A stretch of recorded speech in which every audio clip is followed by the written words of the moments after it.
গ্রামে থাকত হরিদাস চাষা আর তার স্ত্রী গৌরী। গরিব মানুষ, খাটুনি খাটে, কিন্তু মনটা সোনার মতো। সারাদিন মাঠে কাজ করে, রাতে খড়ের ঘরে আলো জ্বেলে ভাত খায়। ওদের একটাই দুঃখ, সন্তান নেই। গৌরী প্রতিদিন গাছের তলায় বসে প্রার্থনা করে বলতো, আল্লাহ, আমায় একটা সন্তান দে না, গরিবের ঘরটা হাসুক। হে আল্লাহ, আমাদের ঘরে একটু আলো দে না, একটা সন্তান দে যার মুখ দেখে দিন কাটবে। গৌরী, কাঁদিস না রে, ধান ভালো হোক, ফসল উঠুক, এটাই তো বড় আশীর্বাদ। সন্তান ছাড়া আশীর্বাদও ফিকে, বুঝলি রে? ঠিক আছে, তাহলে তুই থাক, আমি মাঠে গেলাম।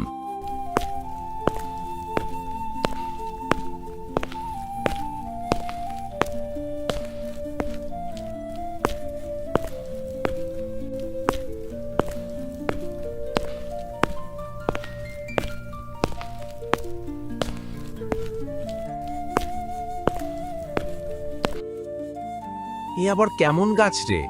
পাতা সোনালি, দানা যেন মুক্ত। এমন ধান তো জীবনে দেখিনি। হরিদাস ধানের গাছটি তুলে বাড়িতে নিয়ে আসলো। হায় গো, এই গাছের রূপ তো পরীর মতো।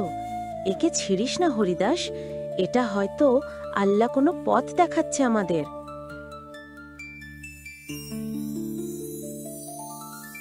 তাই তো বলছি, তবে একে উঠোনে পুঁতে রাখি, যত্ন করব রাজবংশের ধন মতো।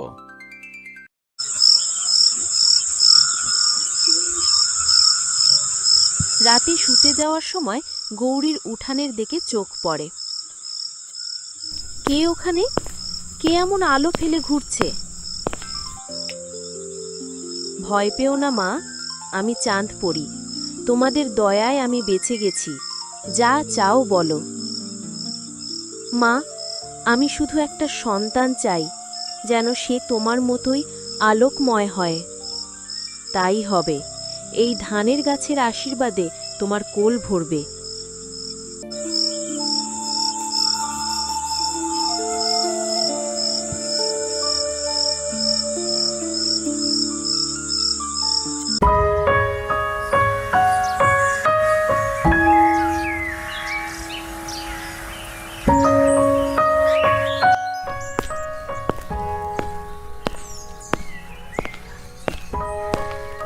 আরে, এ কি? গাছের নিচে একটা মেয়ে, কত সুন্দর!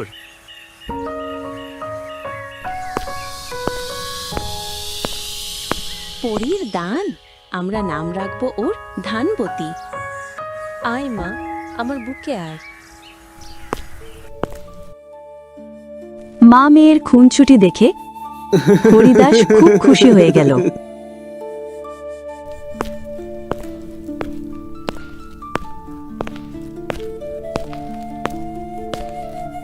আরে, হরিদাসের মেয়ে তো সোনার টুকরো, হাসলেই ফুল ফোটে যেন।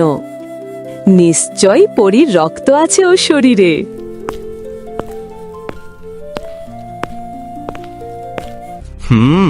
পরীর দান বলছো? ওই মেয়েকে পেলে আমার ধন ভাণ্ডার ভরে যাবে। যাও, ওই মেয়েকে ধরে নিয়ে আসো আমার রাজপ্রাসাদে।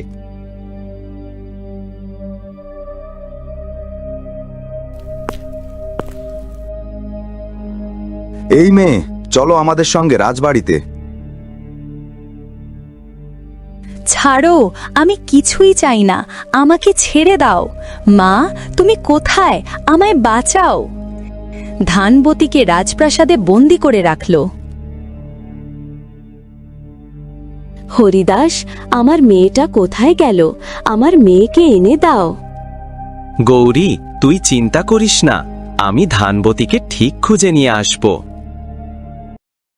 পরিমা, তুমি কোথায়? আমায় বাঁচাও। ধনবতী, তুমি কোনো ভয় পেও না, আমি চলে এসেছি। তোমাকে এখন আমি মুক্ত করে তোমার বাবা মার কাছে নিয়ে যাব।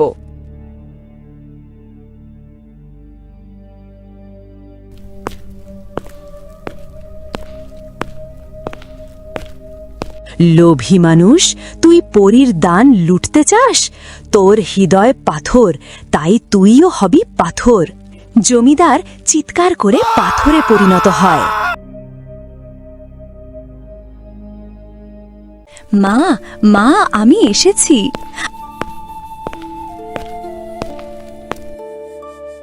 আমার মেয়ে ফিরে এসেছে। পরী, আমার মেয়েকে ফিরিয়ে দেওয়ার জন্য তোমাকে অনেক ধন্যবাদ।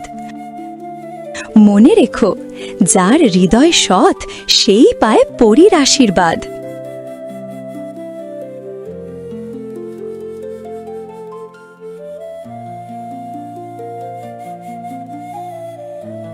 দেখ গৌরী, আমাদের ঘর এখন সত্যিই আশীর্বাদের ঘর।